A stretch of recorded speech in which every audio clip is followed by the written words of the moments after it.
کمینہ آدمی وہ ہے جو اس محنت کو دنیا کمانے کا یا بڑا بننے کا ذریعہ بنائے.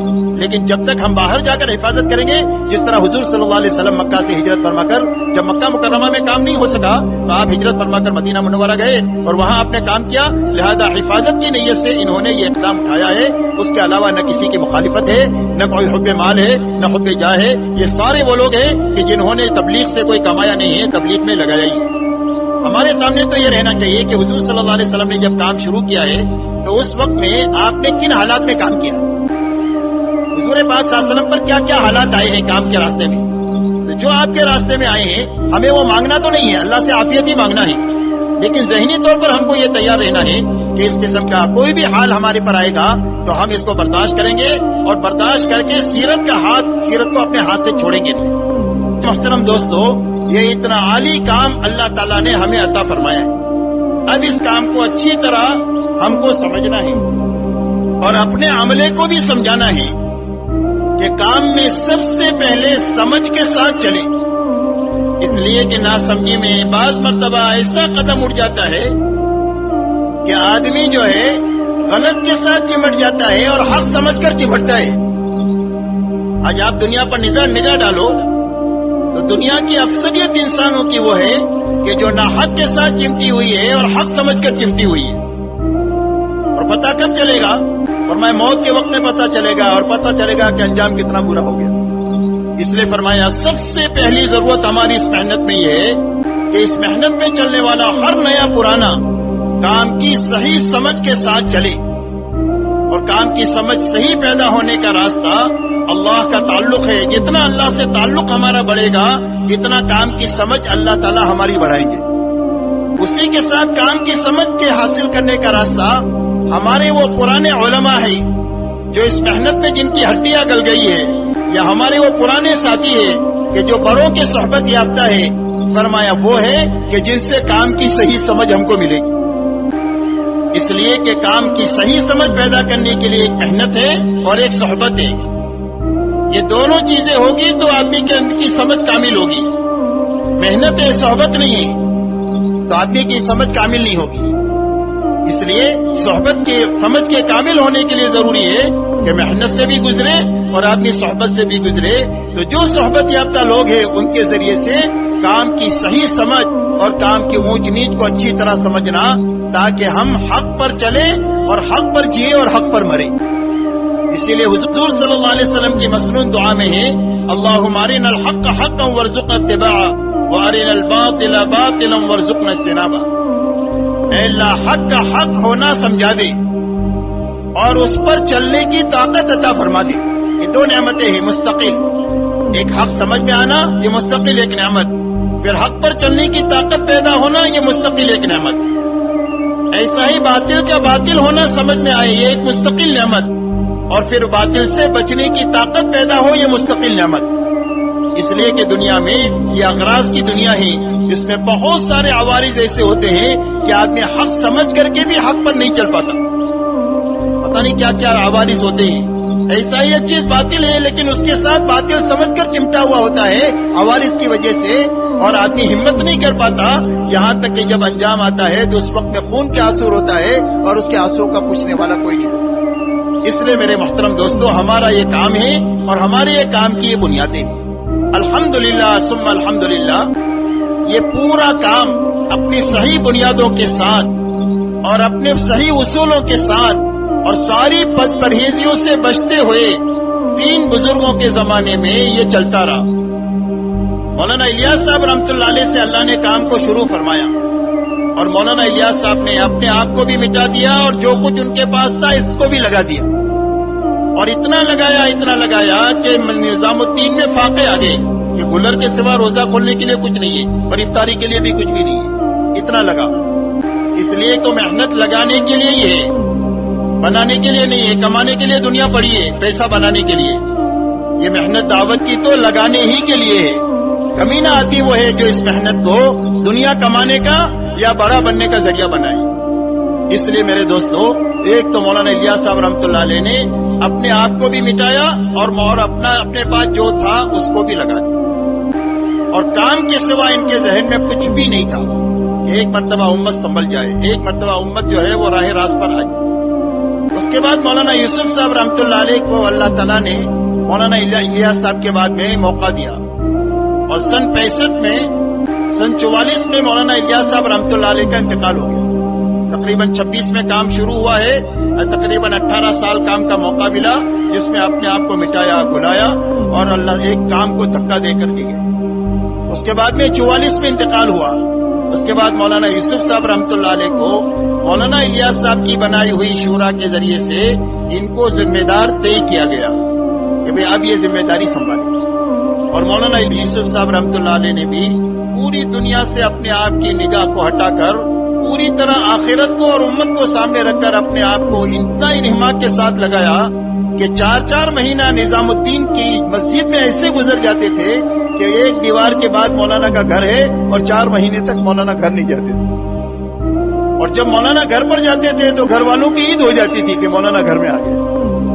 اتنا انہماک کے ساتھ میں کام کو لگایا، اور الحمدللہ آپ جانتے ہیں کہ اللہ تعالیٰ نے ان کے زمانے میں خوب خیر و خوبی کے ساتھ میں ہر قسم کی خرابی سے کام کو بچا کر کے اللہ تعالیٰ نے کام کو آگے بڑھایا۔ اس کے بعد مولانا یوسف صاحب رحمۃ اللہ علیہ کے انتقال کے بعد میں مولانا انعام الحسن صاحب کو مشورے سے امیر بنایا گیا، اس لیے کہ امیر بنتا نہیں ہے شریعت میں، امیر بنایا جاتا ہے اور اہل و حل و عقد کے ذریعے سے بنایا جاتا ہے۔ اور مولانا انعام الحسن صاحب نے بھی اپنے آپ کو 30 سالہ مٹانے کے ساتھ اس محنت میں چلایا، کبھی دنیا کی طرف جھانک کر کے نہیں دیکھا، بلکہ دنیا وہی ساتھی اور وہی ساری چیزوں کے ساتھ کہ جو پہلے تھے آخر تک اسی کے ساتھ میں رہے، یہاں تک کہ ایک مرتبہ شیخ زکریا رحمۃ اللہ علیہ نے ان سے پوچھا کہ مولی انعام آپ کو امارت کے بعد میں کیا ملا، امارت سے کیا ملا؟ تو مولانا انعام صاحب نے یہ فرمایا کہ حضرت پہلے تو اپنی ایک رائے بھی ہوتی تھی، کسی بھی مسئلے میں کوئی رائے ہوتی تھی، امارت کے بعد تو وہ رائے بھی ختم ہو گئی ہے، اب ساتھی مل جل کر کے جو طے کرتے ہیں وہ اس کو کر لیتے ہیں۔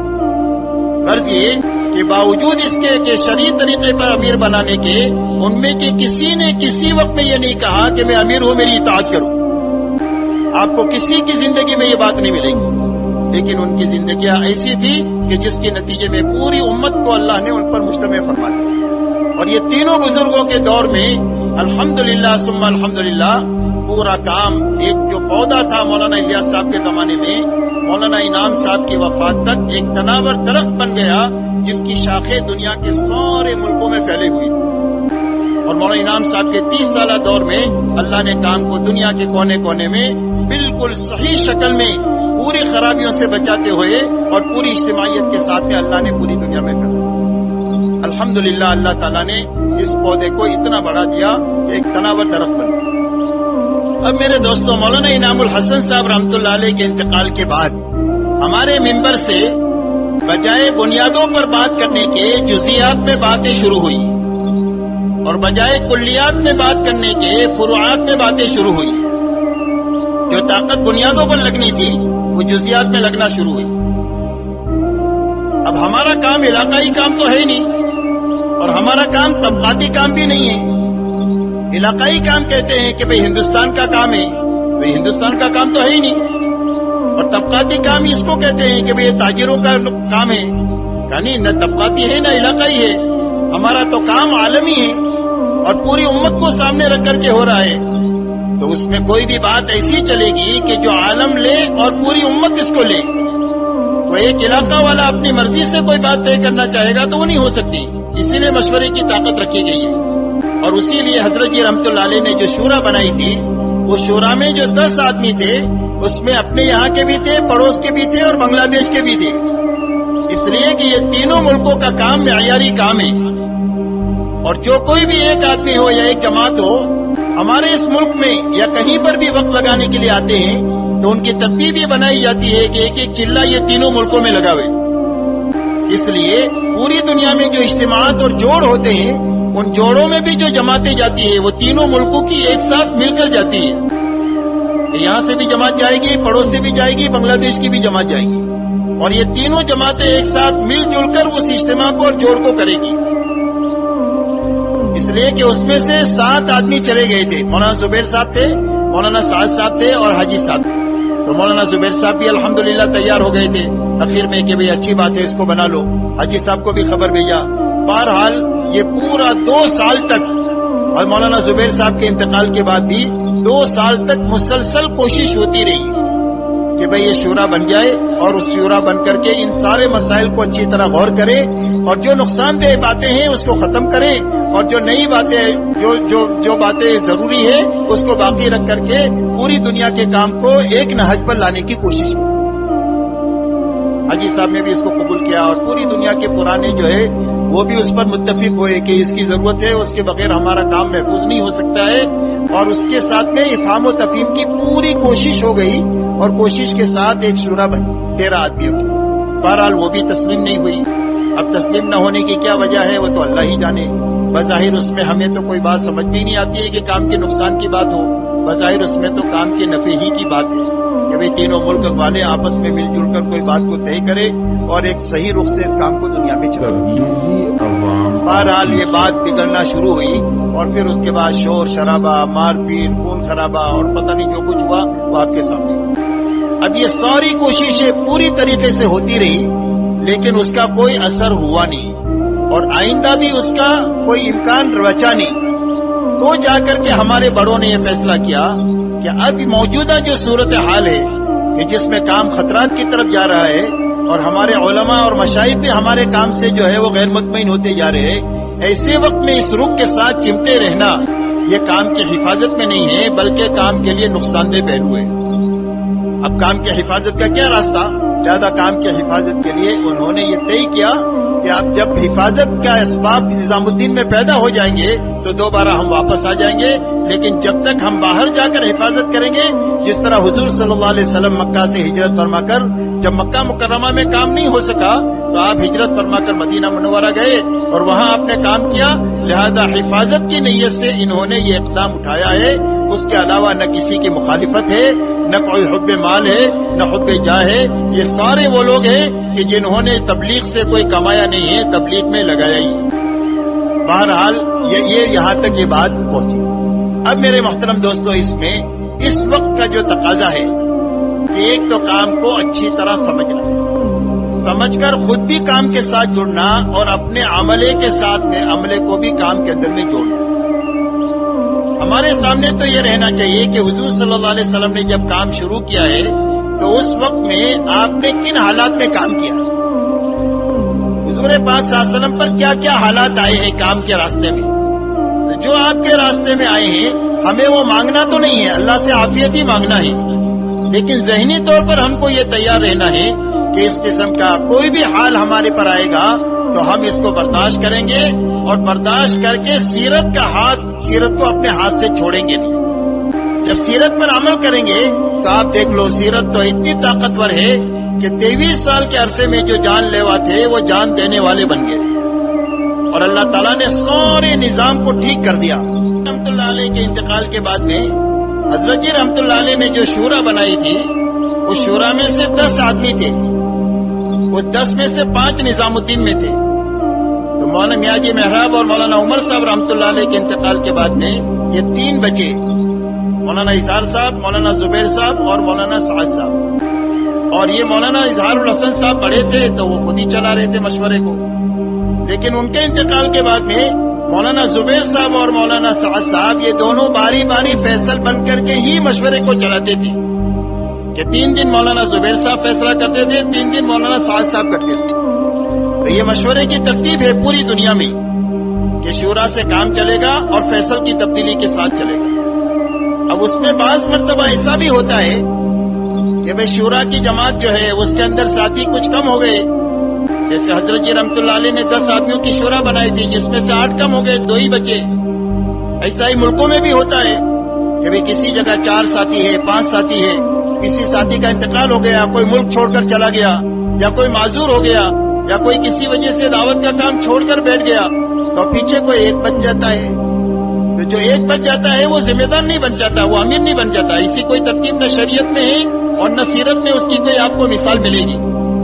یہ جو کچھ دلائل ہے وہ سارے دلائل بے بنیاد ہے، بلکہ اس میں یہ ہوگا کہ جو ایک فرد بچا ہے تو وہ فرد شورا کا فرد بچا ہے، وہ امیر نہیں بچا. کہ وہ امیر نہیں بنے گا، امیر تو بنانے سے بنتا ہے، خود کوئی امیر بن نہیں جاتا. یہ اچھی بات سمجھنے کی ہے کہ شیطان یہ دھوکہ دے رہا ہے کہ ایک آدمی بچ گیا تو وہ امیر بن گیا. حالانکہ کسی کمپنی میں 3 آدمی اگر پارٹنر ہو تو 2 پارٹنر مر جائے تو پیچھے پارٹنر بچے گا کہ مالک بچے گا؟ کہ بھائی پیچھے بچنے والا مالک بچا کہ پارٹنر بچا؟ پارٹنر بچا تو مالک کیسے بن جائے گا؟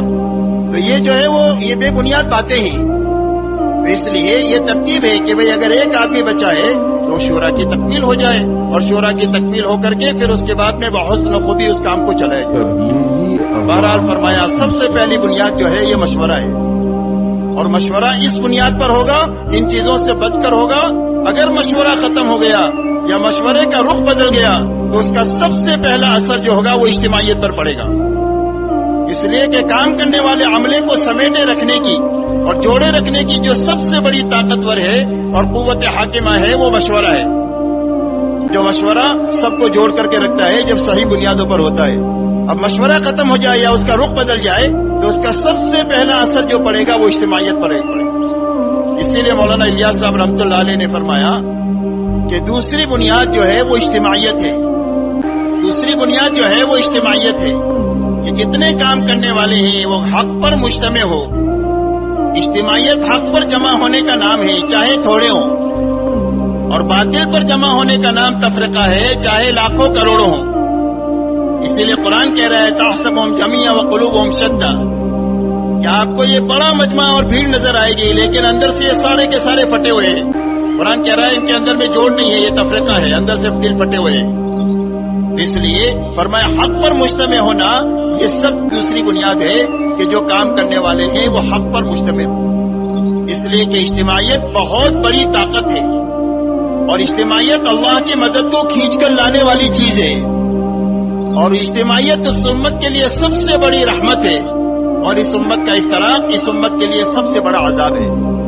اسی لیے مولانا انعام الحسن صاحب رحمۃ اللہ علیہ نے ایک مرتبہ قرآنوں سے یہ کہا کہ ہم میں کا کوئی آدمی یہ دعویٰ نہیں کر سکتا ہے کہ میں خطا کار نہیں ہوں، کہ ہم میں سے ہر آدمی جو ہے وہ خطا کار ہے، لیکن اگر ہمارے دل آپس میں جڑے ہوئے ہوں گے، ایک دوسرے کی خیرخواہی ہوگی، ایک دوسرے کو آگے بڑھانے کا جذبہ ہوگا، ایک دوسرے کو درگزر کرنا اور معاف کرنے کا جذبہ ہوگا، اور ہر ایک سے صلاحیت کے اعتبار سے کام لینے کا جذبہ ہوگا، تو فرمایا اللہ ہماری خطاؤں کو معاف کرتے رہیں گے اور ہمارے عیوب پر پردہ ڈالتے رہیں گے، اور اللہ ہم سے دین کا کام لیتے رہیں گے. اور یوں فرمایا اگر ہمارے دلوں میں تشدد ہوا اور دلوں میں پھٹن ہوئی اور تیری میری ہوئی اور ایک دوسرے کی بدخواہی ہوئی تو فرمایا چاہے مطلوبہ قربانی دے ڈالے اور صحیح نہج کے ساتھ دے ڈالے تو بھی جو ہے اس کا کوئی نتیجہ نہیں ہوگا، اس لیے کہ اللہ کی تائید جو ہے وہ ختم ہو جائے گی. آپ دیکھو جب آپس میں انتشار ہوا ہے تو مستجاب الدعوات لوگوں کی دعائیں بھی آسمان پر جانے سے رک گئی ہے اور مدد آنا جو ہے وہ رک گئی. اس لیے فرمایا دوسری بنیاد اجتماعیت ہے کہ ہمارے کام کرنے والے سارے کے سارے کام پر حق پر مجتمع ہوں. اور فرمایا تیسری بنیاد جو ہے یہ اخلاص ہے کہ سارے کام کرنے والوں کے سامنے صرف اللہ ہو اور آخرت ہو. کہ اس محنت کے ذریعے سے ہم کیا چاہتے ہیں؟ فرمایا یہ چاہتے ہیں کہ اللہ کی رضا پر جیے، اللہ کی رضا پر مریں، اور اس محنت کے ذریعے سے ہم یہ چاہتے ہیں کہ اللہ ہماری آخرت بنا دے، بس اور ہم کچھ نہیں چاہتے. فرمایا یہ تیسری بنیاد ہے. اگر ان 3 بنیادوں میں سے کوئی ایک بنیاد بھی اگر ختم ہوئی کام میں سے تو فرمایا کام بھی خطرے میں آ جائے گا اور کام کرنے والے بھی خطرے میں آ جائیں گے. اس لیے ہر کام کرنے والا اللہ کو اور آخرت کو سامنے رکھ کر کے چلے. اس لیے کہ جب اللہ کو اور آخرت کو سامنے رکھ کر چلے گا تو نہ یہ فتنہ کرے گا نہ فتنہ کرنے کا ذریعہ بنے گا. اس لیے کہ اللہ اور آخرت جھگڑے کی چیز ہی نہیں ہے. اللہ جھگڑے کی چیز نہیں ہے اور آخرت بھی جھگڑے کی چیز نہیں ہے. جھگڑے کی 2 چیزیں ہیں، حب مال ہے اور حب جاہ ہے. یہ دنیا میں 2 جھگڑے کی چیزیں ہیں بڑی بڑی، مال کی محبت اور بڑا بننے کی محبت. فرمایا جہاں مال کی محبت آئے گی وہاں پر تشدد اور اختلاف شروع ہوگا، اور جہاں بڑا بننے کا جذبہ پیدا ہوگا وہیں پر اختلاف اور تشدد جو ہے وہ پیدا ہوگا. ورنہ جہاں آخرت اور اللہ ہے فرمایا وہاں کبھی بھی نہ فتنہ ہوگا اور نہ فتنہ کرنے کا آدمی جو ہے وہ ذریعہ بنے گا. اسی لیے کتابوں میں آتا ہے کہ حضرت عبداللہ ابن عمر رضی اللہ تعالیٰ عنہ ایک مرتبہ ایک جگہ سے تشریف لے جا رہے تھے. دیکھا ایک مجمع بیٹھا ہوا بات چیت کر رہا ہے، اتنے میں ایک بڑا آدمی فاخرہ لباس میں اونٹنی پر، بڑی اچھی اونٹنی کے اوپر، اچھی زین کے اوپر سوار ہو کر کے وہاں اترا ان کے بیچ میں، اور بیٹھتے ہی اس نے یوں کہا کہ اس امر خلافت کا ہم سے زیادہ حقدار کون ہو سکتا ہے؟ یعنی جو خلافت کا مسئلہ ہے سب سے زیادہ حقدار ہم ہیں اس کے۔ تو حضرت عبداللہ ابن عمر رضی اللہ تعالیٰ عنہ فرماتے ہیں کہ میرے کان میں آواز آئی اس کی، تو میرے دل میں یہ بات آئی کہ میں اس سے کہوں کہ اس امر خلافت کا حقدار وہ ہے جس نے تجھ کو اور تیرے باپ کو مسلمان بنایا، وہ زیادہ حقدار ہے اس کا۔ لیکن فرمایا مجھے آخرت یاد آ گئی اور جنت کی نعمتیں یاد آ گئی، تو میں نے کہا اپنے کو یہ جھگڑے میں پڑنا نہیں ہے۔ تو جو اللہ کو اور آخرت کو سامنے رکھ کر چلے گا وہ کبھی جھگڑا کرے گا نہیں، نہ فتنہ کرے گا، نہ امت کو توڑے گا، نہ امت کے توڑنے کا ذریعہ بنے گا۔ اس لیے فرمایا کہ یہ تین بنیادیں ہیں، اگر یہ تین بنیادیں محفوظ ہے تو کام بھی محفوظ ہے اور کام کرنے والے بھی محفوظ ہیں۔ تو ہمارا صبر اور تحمل، ہمارا برداشت کے ساتھ چلنا اور ہمارا اخلاق کو ہاتھ سے جانے نہ دینا اور ہر ایک کے ساتھ میں اچھا سلوک اور برتاؤ کرنا، انشاءاللہ آپ دیکھو گے کہ تھوڑا سا عرصہ ہوتے ہوتے یہ ساری بدگمانیاں ختم ہو کر کے لوگوں کو حق بات سمجھ میں آ جائے گی، اور حق بات سمجھ میں آ جائے گی تو یہی حق کے لیے جان دیں گے جس طرح جان دینے کا حق ہے۔ تو اس کے لیے آج کا مجمع یہ طے کرے کہ انشاءاللہ ہم ہر حال میں برداشت اور تحمل کے ساتھ میں چلیں گے، کہ بھائی پورا مجمع اس کے لیے تیار ہے۔